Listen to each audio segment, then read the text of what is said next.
った遊女は皆わしが見受けしてやるぞ。金さえあれば全ては思い通りや。 Smoke weed every day.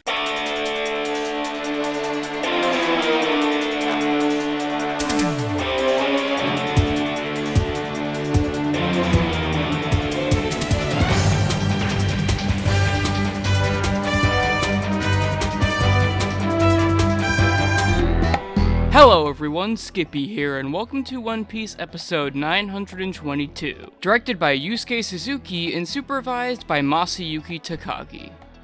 With a preview that showed so much that wasn't in the original chapter, 922 may just end up being the biggest and best example of the anime expanding on the manga with Act 2. Yusuke Suzuki certainly isn't the best director on the anime, with a lot of his episodes having nothing interesting in terms of direction and storyboard, but Nagamine will certainly be correcting his board for the moments that matter. And Masayuki Takagi is a very solid supervisor, with his art that plays around with intense expressions and crazy angles, so it should be interesting to see how these new scenes will fare. So will episode 922 provide us with some engaging filler content that makes canon material even better?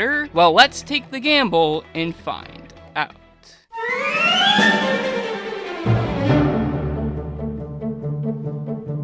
This episode covers the last page of chapter 928 and the first 10 pages of chapter 929. And basically all of the canon content is rearranged some to make way for quite possibly this episode's strongest aspect, the filler. This episode is absolutely brimming with filler that helps make the material feel less incoherent and more like a proper story. Even if it's something as simple as seeing Nami, Shinobu, and Robin getting ready to infiltrate Orochi's banquet, or Carrot, Wanda, and the other minks securing the food that we see them with in the manga. The biggest example of filler that helps make canon storytelling even better is Zoro's trip, because instead of the characters not really saying much about him being gone, and then us just randomly seeing him again as a sudden new character in form of Yasu tells us about an event that just happened, we get to actually see Kinemon and Co. actually worrying about Zoro's whereabouts and the event that Yasu described actually taking place, which gives us some nice badass Zoro moments and a better introduction to Yasu as a character. This also helps the very small amount of manga content be fairly well paced as well, as it never feels like it's dragging at all because there's so much other filler material contained here, with Suzuki surprising me quite a bit with it all by adding some really ambient sounds in the background here and there to make for some nice atmospheric direction. While I do think that the reveal of Orochi could have had a better build-up like the manga did, instead of just having his face be completely visible even in shadow, the adaptation was absolutely on fire this week, taking Oda's remark about the anime and manga being different yet the same completely seriously, taking as many liberties as they saw fit to make this one of the best extensions of content that I've seen since this arc's beginning, and one of the most satisfying episodes in terms of adaptation itself.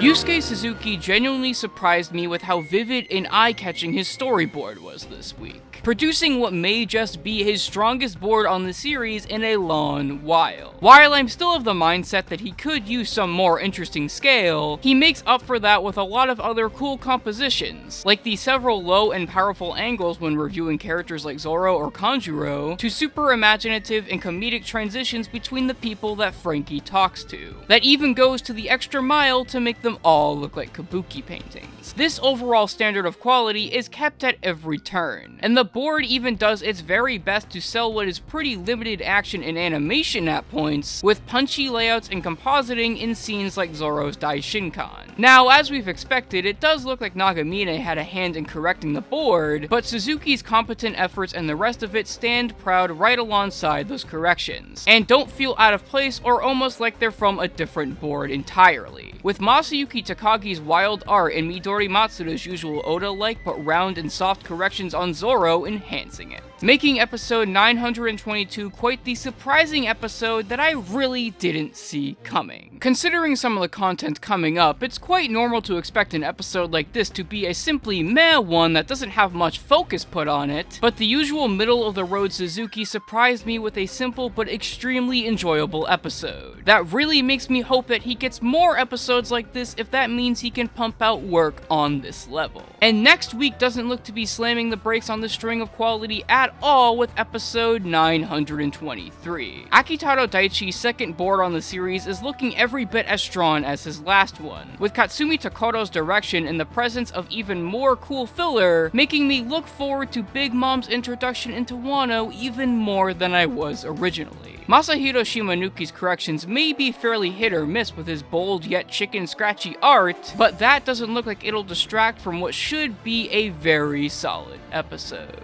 Anyways guys, that's it for now. I'm Skippy, and bless Bean Shimada for being the perfect Yasu.